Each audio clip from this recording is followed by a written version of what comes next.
Suzanne, it's a great pleasure to have you here tonight. Good to have you, ma'am. All right. It is interesting that you have been to Cameroon 3 good times to have a feel for yourself what is going on there.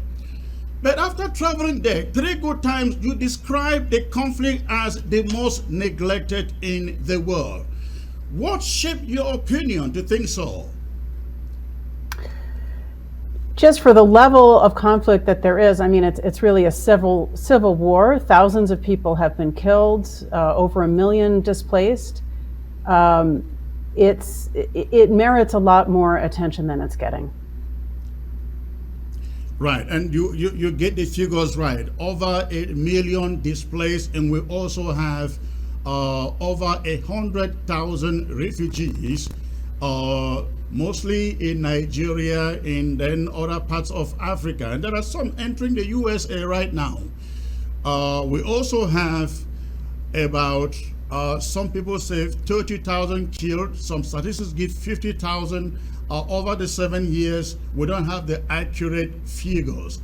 But in spite of this, again, going back to your own words, the international community pays a lip service to what is going on there. Is it that they just do not care? Or what do you think is the problem?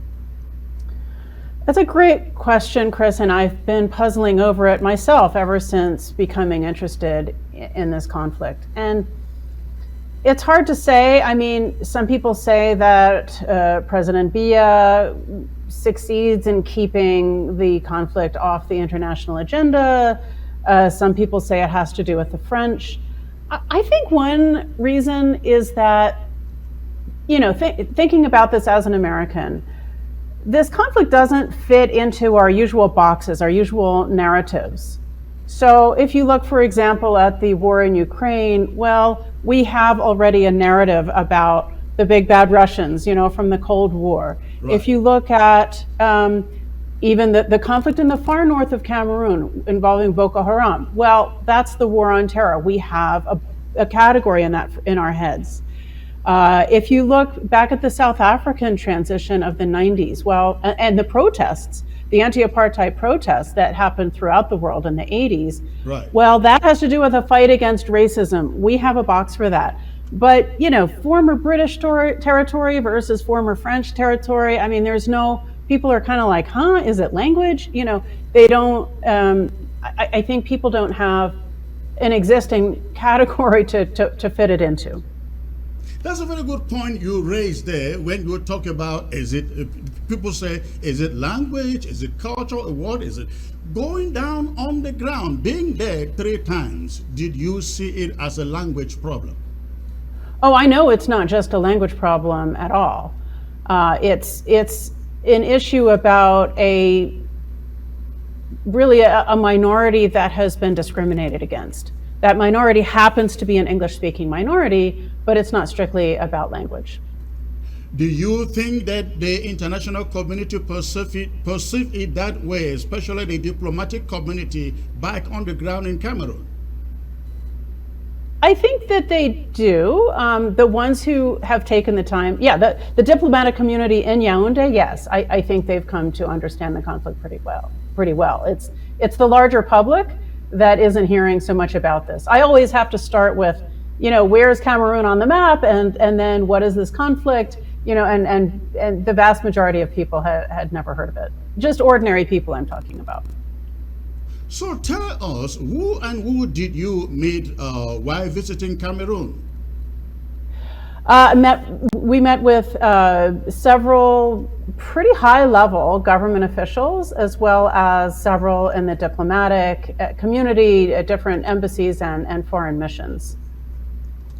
And what did they tell you? And what? Let me put it this way: what did you want to know when you met them? Yeah, I mean, it takes time, of course, to build relationships. And so that was a big goal with everybody that we met. And so, on the first, second trip, you don't ask too tough many of questions. Yeah, you ask questions, but But what we've been trying to understand is, for the government side, what is their attitude towards potentially a peace process? And on the side of the diplomatic community, how much agreement or disagreement is there among them about what should happen in this conflict, and to what extent are they promoting peace process? My organization is called Pathfinders for Peace. Our mission is to promote peace through dialogue and negotiation. So that's the angle on it that we're most interested in. Right. I understand where you are coming from. You didn't go there to take sides, but to listen, I guess, to the story. But I believe you also asked questions about ending the conflict. What were the suggestions, the proposals they made to you? I think on the government side, I detected a difference between my second trip and my third. So on the second trip, which was June of 2021, my sense that at that time they thought they were winning and could prevail and basically settle the conflict militarily. As you know, the conflict is still going on, Right. and so on our more recent trip, the one just less than 2 months, well, about 2 months ago, I detected a shift in attitudes that people in the government were much more open towards the prospect of negotiation. And of course, as you know, there was a series of peace meetings that took place in Canada with a government delegation there. Then we had this retraction or disavowal from the government. So we were trying to understand what had happened with that. We didn't fully get an answer. Right. But irrespective of that kind of puzzle, that mystery, we detected a general openness towards peace negotiations that we hadn't really detected in the previous visit. Since living there, it has been 2 months now. And do you think, hearing what you heard from them, and it's been, again, 2 months today, do you think they really meant what you heard from them? You are talking about prospect for peace, the change of mind, change of mentality. But it's been 2 months. They've walked away from Canada. Do you think they were being honest, telling you they think there's a solution? Now, this is very important because only as recently as 3 weeks ago, before the celebration of what they call 20th May festivities, which is the occasion marking the day that they made Ambazonia a province to their country, essentially ordered their soldiers to do a cleansing of the Ambazonian fighters. Yet, this was just about a month after you left there. So do you really think you met some honest people who really want to bring about peace and justice to the conflict? It's hard for me to ascertain if what people tell me is the truth, but I think the bigger issue is that there are effectively different camps within the government, and this is true in most any conflict. There are hawks and there are doves. There are those who are more inclined to fight and those more inclined to make peace. Maybe we just stumbled upon the doves this time around. There's also the possibility, we don't know how much is being ordered from the top levels of these abuses that happen, and how much is it, rogue soldiers doing things outside of what they have been commanded to do. I don't know the answer to that. But I did detect what seemed to me amongst a small number of people. We only meet with so many people at one time. So among the small number of people that we met, I detected some real belief that a negotiated solution is needed here, that they won't win it just by military action. Amongst the people that you visited, would you say these were some top-level decision makers in the country? Very close to top level, yes. Not always And like the minister or something like that, but right, high level people. okay. And how was your liberty to go around the country? Because I'm asking because I know that some dignitaries have been refused entry into the country, and in some cases denied access into Ambazonia. The case of Human Rights Watch, for example, is very glaring, where one of the reporters was turned back from Yaoundé. They refused access. We also know the case of the German foundation leader back there in Yaoundé who has been restricted to places she can visit. How was yours? Well, we were only seeking, and so far, to stay in Yaoundé. So we didn't try our luck in getting permission to go to ground zero, as you might call it. I frankly, I'm a little nervous to go to an active conflict zone as yet. You know, we're a small NGO. We don't have a sort of security team or something to tell us where it's safe to go and where it's not. So our access in Yaoundé was absolutely fine.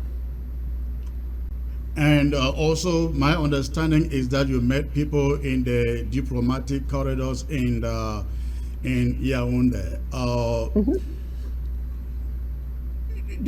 Did they tell you there is a solution to the conflict? What we're gathering is that there is pretty broad agreement in the diplomatic community that, on the one hand, there needs to be a political solution, in other words, a negotiated solution. In general, the foreign countries who are interested in this conflict seem to believe that fighting is not the way to get to peace here. They also seem to agree among themselves that that the solution should remain within the existing borders of the Republic of Cameroon. I'm sorry to break this to your listeners who I know support an independent Ambazonia. I'm not detecting much support among, at least among official positions of countries that have shown interest in this conflict. There are some individuals, as you know, Yes. in Britain and France and the US who support an independent Ambazonia. But among the diplomats we spoke to, they do believe changes are needed. I'm And they sorry. believe that I'm sorry. What did you say? Did you say Britain, America, and France will support an independent Amazonia? no. There are individuals I mean, you know, for example, there's this parliamentarian in France who has been a very active supporter. Correct. I think I heard a speech or two in the British Parliament, very supportive of an independent Ambazonia. But these are individuals. I think in terms of the national positions, I am not detecting. I'm detecting support for a robust some change that would substantially change the nature of the relationship between those in the former British Southern Cameroons and the state, but something short of independence. And beyond that, I think they want to let the parties negotiate what that would look like. That's my sense. But then that is not strange, isn't it, from your experience? Because it always starts with, well, let them settle, let them negotiate, let's put a mediation team together. The case of Southern Sudan, for example, it was, oh, let them negotiate.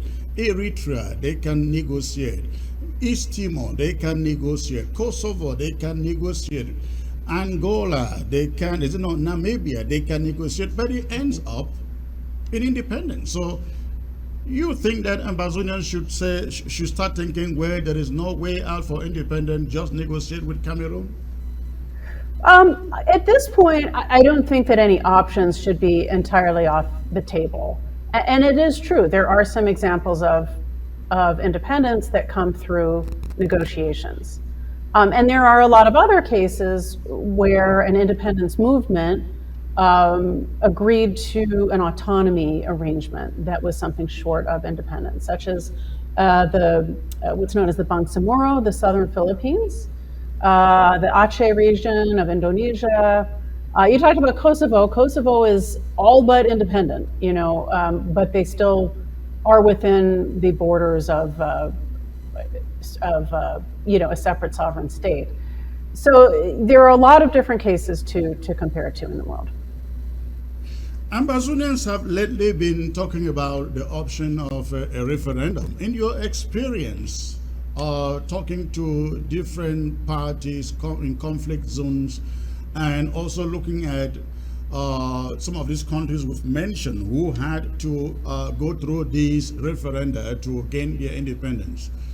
If the people of Ambazonia say, or overwhelmingly say, they want a referendum, do you think it's a fair thing to ask for, considering that Cameroon keeps on saying, well, the trouble is coming from the diaspora, the separatists in the diaspora? If the people on the ground, I'm talking because you got some experience here, isn't it, if the people say they want a referendum, is it a fair thing to ask for a resolution of this conflict? Well, first of all, let me say I really appreciate the idea of trying to find a way to express the will of the people, and not just leaders in the diaspora, but everybody from the area in question, in a peaceful manner. So I appreciate the thinking, the idea. I think the actual execution of a referendum, I just have a lot of questions. So, for example, if it is to be UN supervised, how does the UN come in? The UN will never enter a country without the permission of the government of that country, and from the standpoint of the UN, that would be the government of the Republic of Cameroon. So it's sort of hard to get around the need to negotiate even to get to the point of a referendum. In the case of South Sudan, which you mentioned, there was a peace process culminating in an agreement in 2005. And it was within that agreement that it said there will be a referendum at a certain point in time, and then if the referendum went towards independence, it would be granted.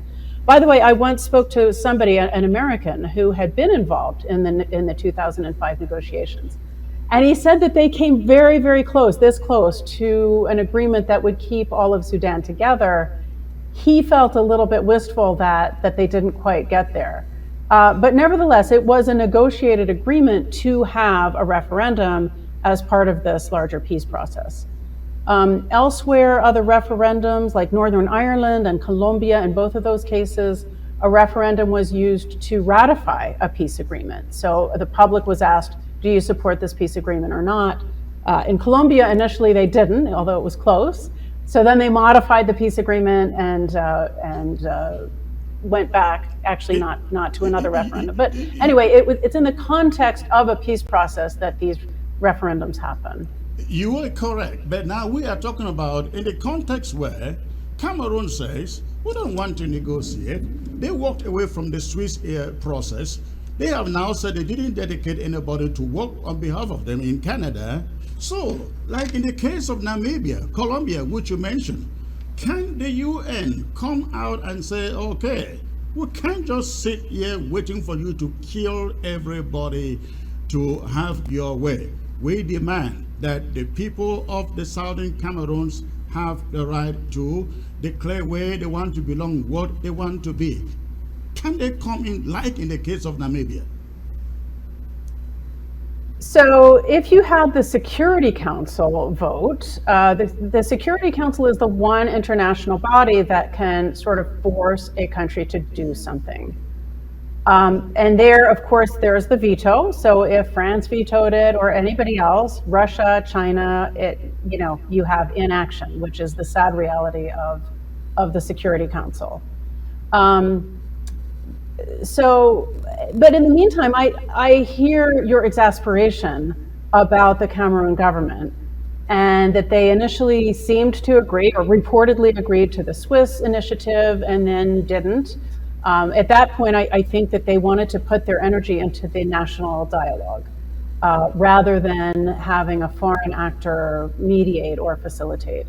And then they reportedly agreed to this Canadian initiative and even sent a negotiating Right. delegation, and then again backed out. So there again, I think the issue could be internal splits within the government. But I also would, I know you feel you've been too patient already, but peace processes often do take two steps forward, one step back, or sometimes one step forward, two That steps is back. when But they do then, exist, though. That yeah. is right now none exists. We can say that. Right now, there are no active negotiations that we know of, Right. right? Sometimes there are back channel things that are done in secret. So I totally understand the exasperation and the feeling of hopelessness around negotiations. But my hunch is that some form of peace negotiations will get started again. Let me ask you your independent opinion as a mediator, a peace builder, agent. What should be done to bring the two parties together that is not being done internationally? Yeah, I think there has been some ad hoc coordination among the different countries who've shown an interest. Switzerland, Canada, the UK. France tends to sort of do its own thing, stay a little separate because it has its own relationships The with its interest. former colonies. Yes. Um, but I think the if the international community would speak with one voice in a somewhat more organized way, I think that would help. The challenge that we heard from one ambassador in Yaoundé is that it can backfire. That the Cameroon government is very sensitive to pressure, and so it may actually be counterproductive. Well, okay, so it doesn't have to be public statements, but I still think an organized, unified voice from the international community would be one thing that could help get a peace process going again. Under President Trump, Donald Trump, Hmm. Cameroon was sanctioned, taken out of AGOA. Then all military support to Cameroon was also withdrawn. Military support meant for Boko Haram was withdrawn. And we thought that other nations would follow suit by passing some sanctions on Cameroon. Cameroon has walked away from two processes. And you think that if the powers that be were really serious, they will begin to inflict Cameroon with some of these sanctions. Don't you think that this could be one of the ways to pressurize that country to sit down to the negotiation table? I believe those existing sanctions are still in place. Correct. I will say, as an American, I have often been deeply opposed to my country's foreign policy. But I also think that sometimes the United States stands up for human rights in a way that most other countries don't, and that is something I'm proud of. Could more be done? It's maybe. Um, you also have to consider that as much as the Cameroon government might merit some further pressure to shift from armed action to the negotiating table. That same pressure, could be applied to the Ambazonia side. I know you've all been very willing to come to the table. But pressure can go both ways. Well, that is quite interesting if there seems to be no mechanism by which the international community can hold Cameroon to account. Because people wonder for how long do they continue to kill civilians, people they call their citizens. It just doesn't make sense. Yeah, and short of having a world government that every country would fall under, it's the reality of the international community that countries that do terrible things to their people sometimes, get away with it. Look at the Syrian government, which has now been welcomed back into the Arab Union. Maybe that's the pragmatic outcome, but it leaves people without any sense of justice who have been harmed by the Syrian government. the government of Myanmar, Right. which committed, atrocities against the Rohingya. Um, there have been attempts, there have been fact-finding missions, there's pressure, Security Council resolutions, but it's very hard for the international community to actually force a country to do or not do something. So that's the unfortunate reality. So returning It's from unfortunate, but it's the reality because the UN is an association of states, and those states are not going to voluntarily give up much of their sovereignty. well, we get that, but we know that perseverance pays here because we have seen it in other countries that persevered, that fought on, and that is what Ambazonians are determined to do. Returning from Cameroon after 4 trips, what message did you take home? Yeah, 3 trips. One of the things that I hope that everybody keeps in the forefront of their minds is ordinary people and what their lives are like. Um, I'm a big advocate of including civil society voices somehow in a peace process to ensure that the voices of the people on the ground are in some way heard in a peace negotiation. It may be that there is a separate delegation in a negotiation, or maybe there's some separate forum that generates recommendations. There are a lot of different ways to do it, but I just hope that the leaders of the 2 sides in this conflict keep a strong eye open and ear open for the voices of the people on the ground who are directly impacted by the fighting and by the whole situation, the whole conflict. Now, as you Um, know, you certainly have been talking to some Ambazonian leaders. There are 2 sides to this, the Cameroon side and the Ambazonian side. You talked that's about right. differences, divisions within the Cameroon side. And I'm sure you must have witnessed quite a number of divisions. I mean, if not many of them, within the Ambazonian leadership, especially in the diaspora. As somebody Yeah. who has been involved in the conflict management, peace building, uh, how would you approach unity and collaboration within the different factions of Ambazonian leadership in the diaspora? Yeah, yeah. Well, first of all, let me say that this, I call it fragmentation of the movement. Yes. It's not uncommon in internal armed conflicts, civil wars, insurgencies, and it's understandable. Let me say what I mean by that. On the one hand, in any insurgency, there's a strong reliance upon human intelligence on both sides, right? And so that means everybody's suspicious of everybody else. Are you collaborating with the enemy? And that can be on both sides.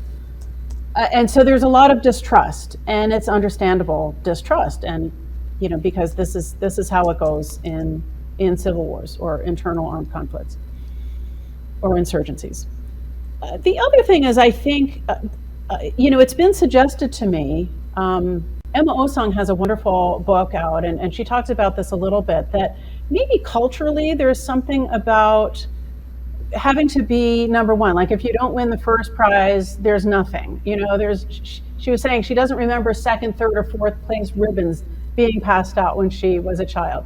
And you also look at the governance of Cameroon, and it's extremely centralized around the leader, the president, essentially. And so I think one important thing to think about is, in a future, whatever you want to call it, if it's Ambazonia, Northwest or Southwest, Southern Cameroons,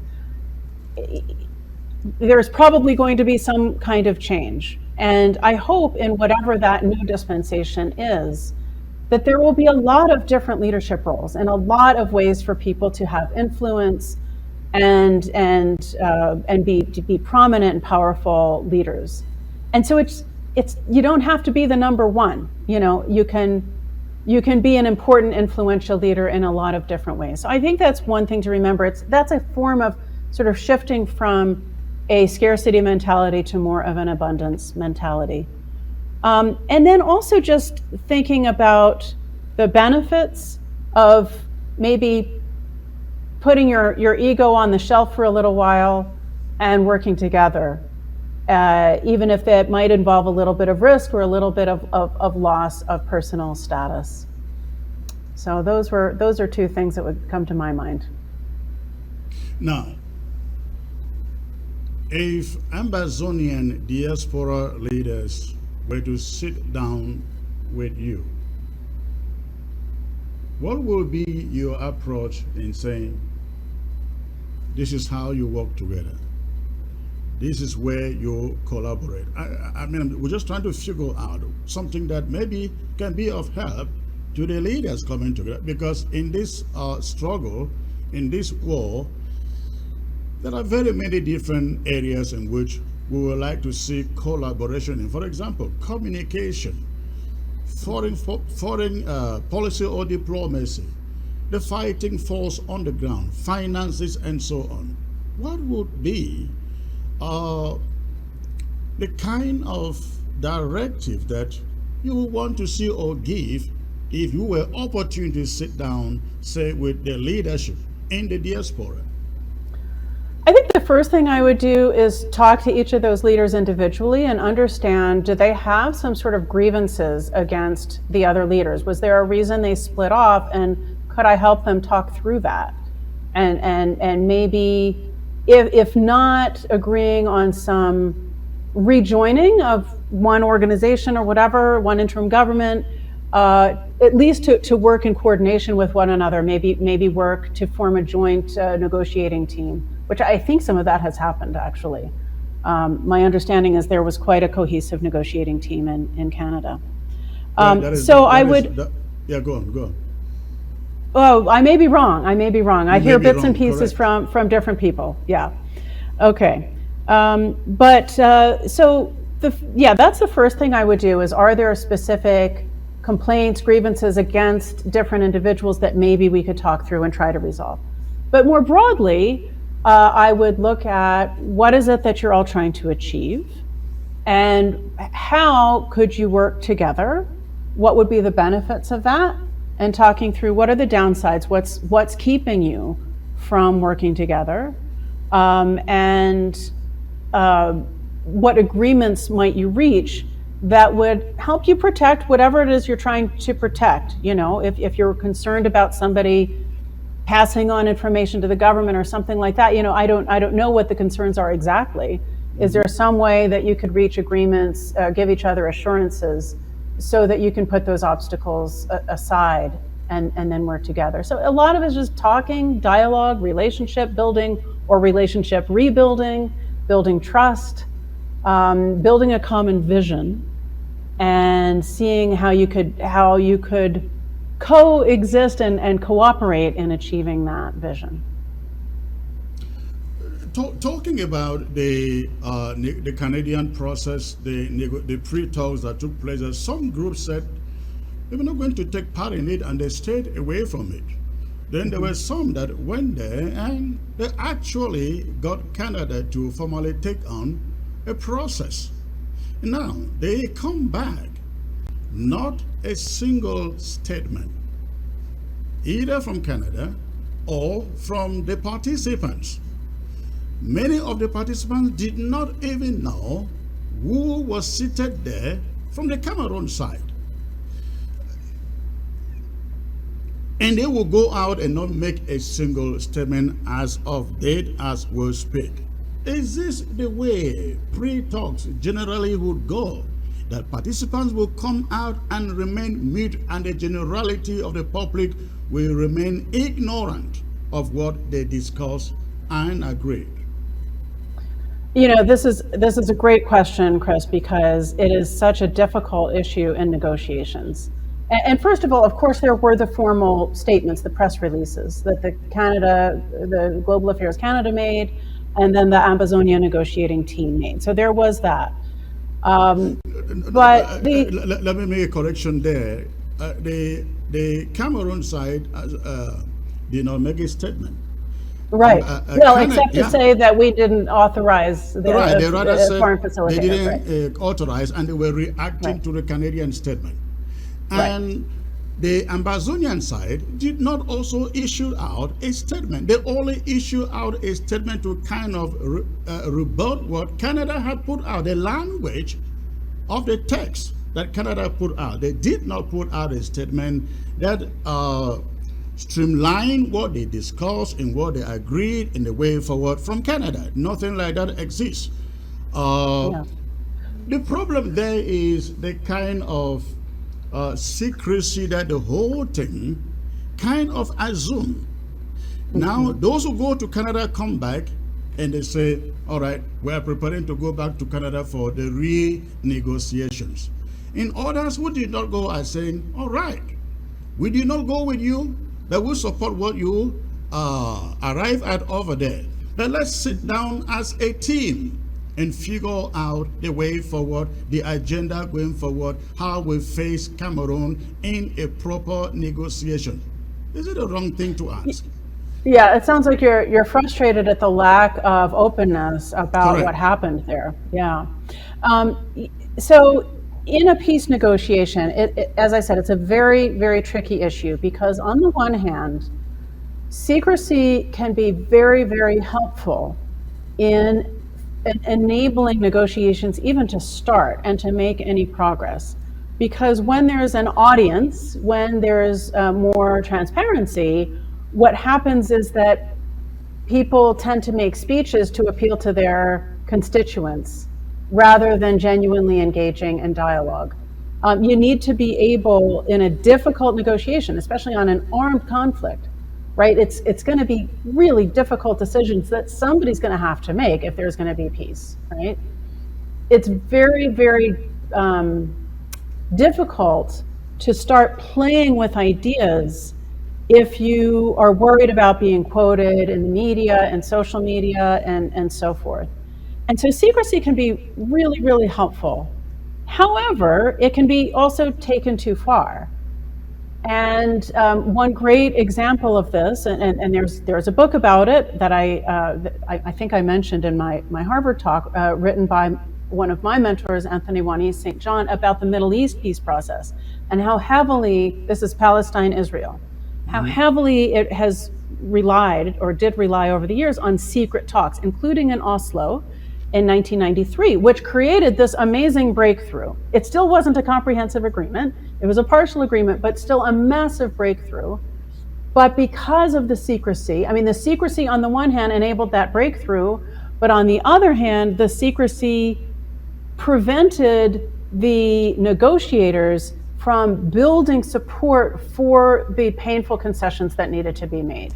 And that is, I think, part of the reason that ultimately it wasn't fully implemented and fell apart. So secrecy it's a really tricky thing. I think in the early stages of a negotiation, it's justified. Correct.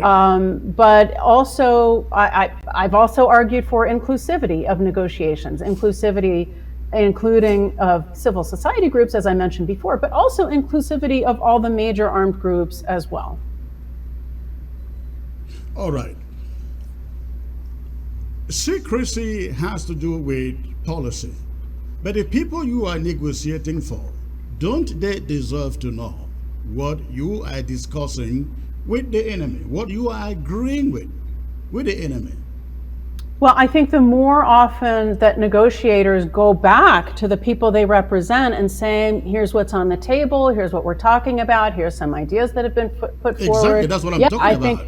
I think that is important, yes. The timing, again, is very tricky, especially in today's world of social media, but I do think that back and forth with the general public that is represented by those negotiators is at some point in the process very important, at least before any major agreements are made.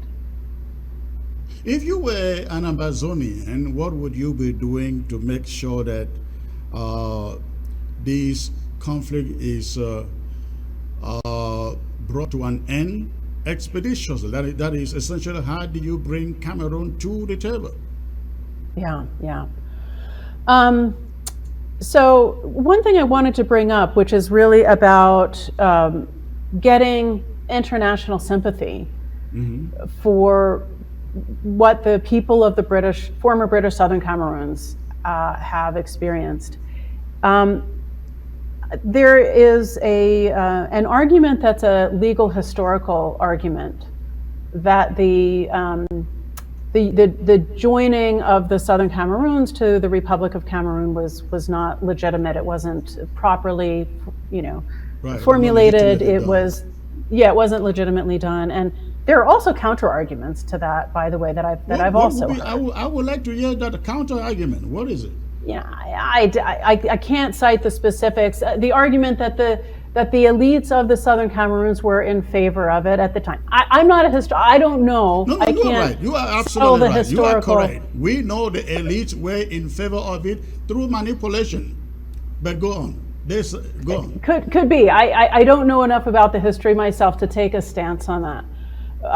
But the whole argument, as somebody from the outside trying to understand the grievances that are going on, that argument, I mean, I do get it, but it leaves me somewhat cold. It seems kind of bureaucratic and legalistic.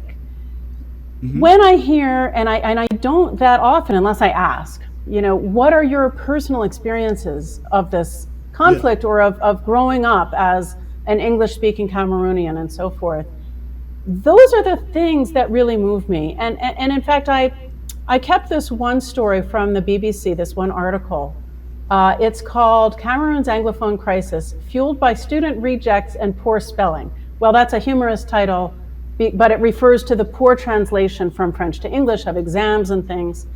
This came out November 5, 2022, and I believe it was written by Tony Vigneault. So let me just pull an excerpt or two here. Okay.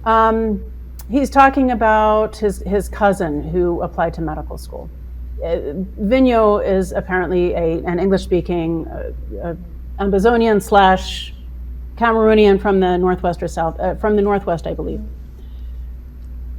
He writes, when I accompanied my uncle and daughter in 2016 to check her medical school entrance results, I knew she would not make it. At the entrance of a campus in Bamenda, the main city in the Northwest region, were hundreds of science students who had all passed their A-levels, scrambling to find their names on the notice board. Most of them had not made it. And a little later, he says, the odds were stacked against my cousin and all English-speaking Cameroonian candidates trying to get into a government-run medical school. The medical school entrance was in English, with questions often poorly translated from French, making some of them incomprehensible and marked, or in the in US English, we'd say graded, by those who are not proficient in English. So very few English-speaking students are accepted. So here I am, I'm somebody who went to graduate school and applied. I've got kids, applying for colleges and so forth. This sounds like something that would really anger me, Later, further on, because there are so few English-speaking doctors, there's a man who had surgery for testicular cancer, but because his doctor didn't speak English, he didn't understand he had to come back for a follow-up visit, and he died. That's tragic. Later on, a story, this is the last one I'll pick from here. The author writes, since the uprising began, many more French-speaking police officers have been sent to patrol the streets of Bamenda, where they constantly check IDs. They get angry if someone cannot speak French, demand money at roadblocks, and sometimes force young women to share their phone numbers. Correct. I mean, this is I have daughters, and I'm imagining, if some cop tried to demand my daughter's phone number in exchange for letting her free or whatever, I'd be outraged. So these are the kinds of stories that are relatable, and they're humanizing. If you think about the Ukrainian, the Russian invasion of Ukraine and the tremendous sympathy that Ukrainians have gotten in the West, I think one of the things that you see, what goes along with that, is these very humanizing stories about ordinary people. They've lost their homes, or trying to locate their brother or their mother, or things about family, about school, about day-to-day life that help people relate. Susan, you make a great point there. The point that Ambassador Thibault Nash has been trying to make lately to the Ambazonian community. He has said again and again and again, quit looking at the ray water drive mirror and look at your windshield. Talk about what you see today, the humanitarian situation of today, and quit talking about the history of yesteryears. And you are here repeating the same point. And I just hope that lots of people get what you are saying out there. Go ahead, please.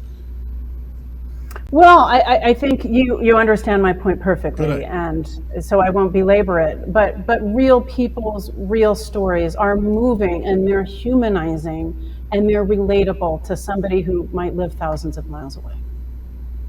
You do these seminars once in a while. Do you plan on doing one anytime soon on this conflict again? I'm sure I will. I haven't been invited to another one other than this show, so no. At the moment, I don't have further plans for speaking engagements, but I'm sure ones will come up. I'll let you know. Absolutely. Absolutely. So it was great to have you. I will get back to you one of these days, and let's talk a little bit and see what we can do together in the future. Okay. Thank you so much for having me, Chris. Thank you very much. I appreciate it. You have a great day. A great You day. too. Best All wishes right. to you. All right.